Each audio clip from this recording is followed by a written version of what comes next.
Assalomu alaykum. Obunachilar, bugungi videomiz oxirigacha ko'ring, foydali bo'ladi.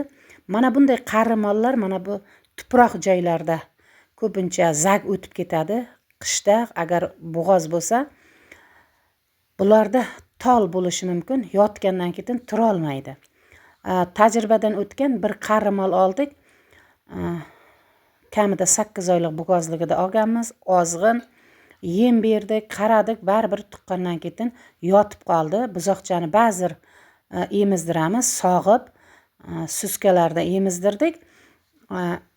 O'shaning uchun iloji boricha qahramonlarni bozordan olmaslik kerak. Olsa ham juda yaxshi yemini berib qarash kerak.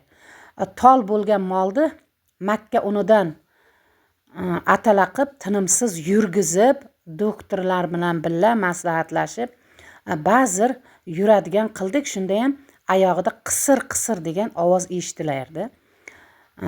Yaxshi qilib sotdik, lekin juda ham mehnat qildik.